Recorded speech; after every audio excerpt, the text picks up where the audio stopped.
when my drinking took off, it took off real quick. And so by age 11, I was really involved with regular drinking, and by age 17, I was alcoholic. I'm talking about physically addicted, taking drinks to school in my bag, hiding, and if I didn't have it, I would get the shakes. We got to stealing and robbing. Um, got involved with the streets. My mother's brothers my mother's brothers and my dad were a criminal element. We thank you for your strength.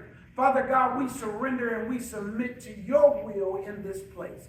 Father, as never before, we ask right now that you fill us up. Father God, fill us up with your spirit. We ask that you forgive us of all sin, sin of righteousness and sin of unrighteousness, Father God. Give us the ability right now to understand and to interpret your voice as we walk in your purpose. We was running, and then we started, I had an uncle who started selling drugs, and they started selling drugs, and I've always been smart.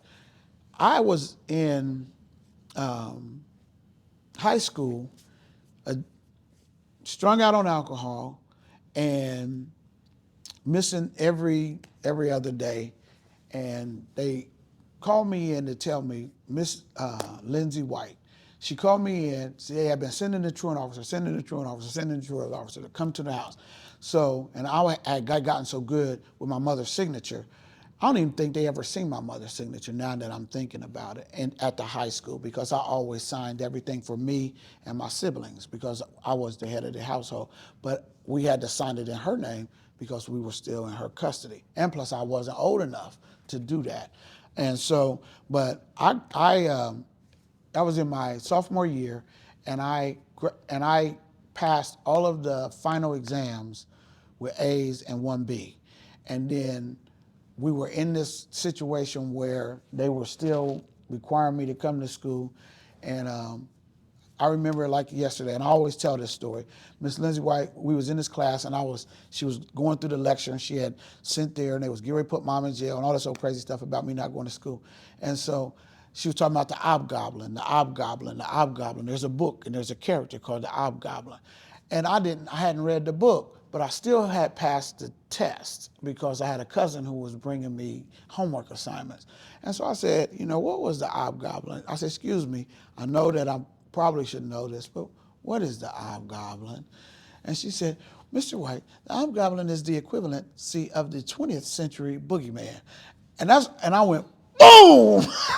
I remember just going completely, I said, "You mean to tell me you've been doing all of this and blah, blah, blah to get me at school to come and talk about an MF and boogeyman?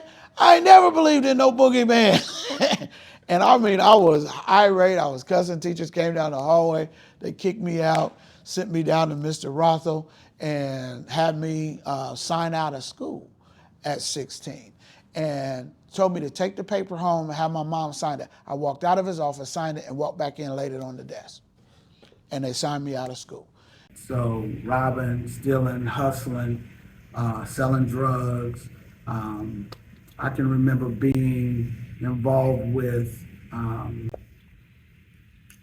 covering the prostitutes on Main Street when I was 14, going downtown and watching them get in and out of the cars and making sure that, in my mind, that they were safe. And they took us to this place, me and a cousin, or me and a brother, and it was just a different experience. And so being placed in a lot of adult environments as I grew up was a part of my real, and so I was allowed to go to places, I was allowed to get involved.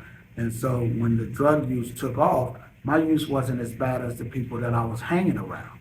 So they didn't alert, and they really didn't. And then my mom went to prison when I was in the sixth grade, and I moved in with my siblings in Lincoln Park Circle, and a whole new environment took off because once mom went to prison, there was adults who were assigned to take care of us who left. And so, um, 14 years old, um, 14 years old, I was head of household. Father God, I pray right now that you move over our neighborhoods, that you move over our homes, that you move over our jobs right now, Father God, and saturate us with your presence. Call us into right relationship with you. Adults just allowed me to be in adult situations, and it took over. And so by the time crack came into play, it was no stopping me.